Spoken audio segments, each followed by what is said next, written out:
여러분 안녕하십니까? 단디에라 TV의 김재철입니다. 어제 아주 중요한 일이 하나 있었죠. 태국에서 문재인 대통령과 아베 일본 총리가 만났습니다.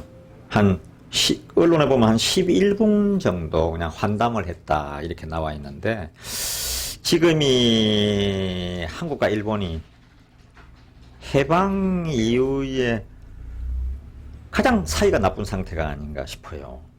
예. 특히 경제 문제가 걸려있기 때문에 우리 국민들에게도 너무나 중요한 순간이죠. 그런데 문재인 대통령과 일본 아베 총리가 겨우 어떻게 해서 서로가 불편한 자리에 만나기는 만났는데, 내용은 그냥 앞으로 대화를 계속 해보자는 얘기죠. 예. 우리 문재인 대통령이나 우리 한국 측에서 원하는 건, 정상회담이든 더 중요한 회의를 하자는 거고, 일본도, 그래, 대화는 한번 해봅시다. 이 정도에서 그냥 끝난 거죠. 그런데 큰 문제는 징용 배상 판결을 놓고 한국과 일본의 입장이 여러분 알다시피 너무 다른 거죠. 한국에서는 옛날에 박정희 정권 때 했던 한국과 일본의 협정에 따른 배상 판결이 다 됐다는 게 일본 측 입장이고, 한국은 그 배상 판결로 끝난 게 아니다. 이 징용받던 사람들에 대해서 따로 개개인에 대해서 배상을 해라 이런 얘기죠. 그러니까 서로가 입장이 다른 거죠. 그러니 서로 이게 될 리가 없죠. 그래서 대화를 계속해야 되는데, 사실 큰 책임은 우리에게 있다고 봐야죠. 좌우한 국제적으로 한일 간에 했던 약속을, 일본은 국제간에 했던 약속이니까 이미 배상은 끝났다는 건데, 우리는 그 끝난 거는 한국과 일본에 포괄적으로 끝난 거지, 징용 같은 사람들에 대해서 다시 개개인에 대해서 배상을 해야 되지 않냐, 한국 대부분에서 판결을 그리 했지 않냐, 이렇게 따지고 나오는 거죠. 서로가 진짜 강을 사이에 두고 서로가 손가락질하면서 서로를 공격만 하고 있는 이런 형국이죠.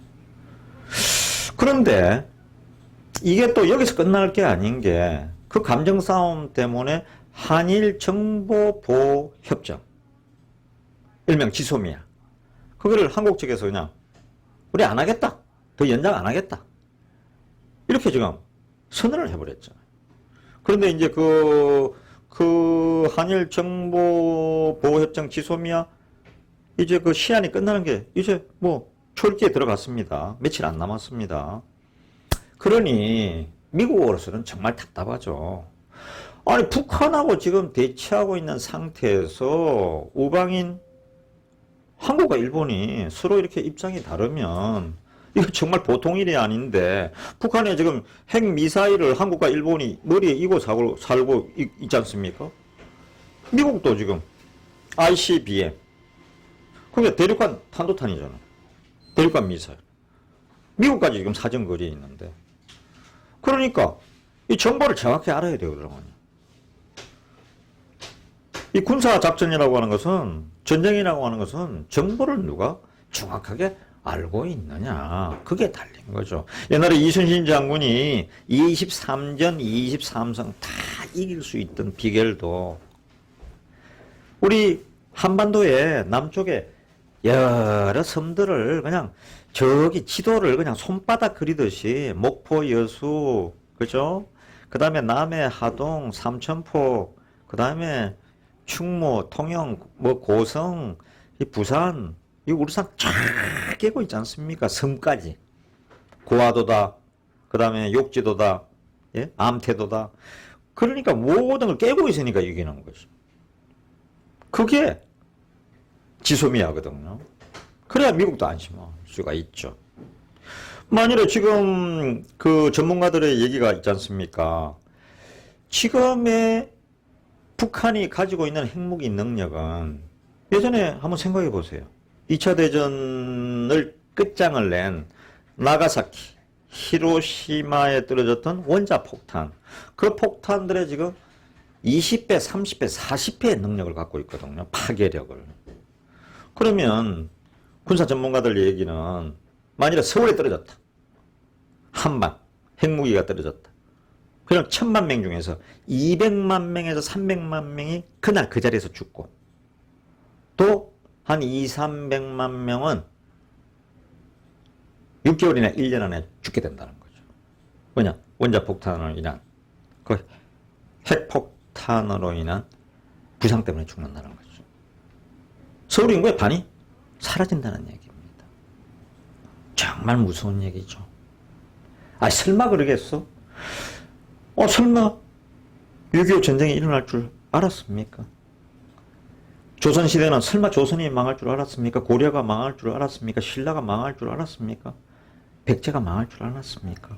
그 천하무적이던 최고의 왕국 고구려가 그렇게 허무하게 연개소문이 죽은 이후에 사라질 줄 알았습니까? 모르는 거죠. 동서독의 베를린 장벽이 그렇게 쉽게 무너질 줄 알았습니까? 학자들은 전부 아니다. 앞으로 30년, 50년, 100년이 있어야 그거 사라질 수 있는 거다 했는데 학자들, 맞춘 학자들 거의 없어요. 예. 그런데 이런 여러 가지 그 한국과 일본의 관계를 불편하게 하고 감정의 골만 서로 일본 사람, 한국 사람 서로 멀어지게 하고 감정의 골만 그렇게 깊고 높게 만든 그 축창을 들고 일본에 맞서야 된다. 동학난 때처럼 우리 축창 들고 일본 놈들하고 맞서야지 하든 그렇게 외치던 조국이나 그 청와대 일부 참모들은 지금 왜 이리 조용합니까? 뭘 하고 있습니까? 참 우리 국민들 이렇게 빠르게 잊어버리는 건 정말 문제 중에 문제입니다. 금방 잊어버려요. 광우병 금방 잊어버려. 예?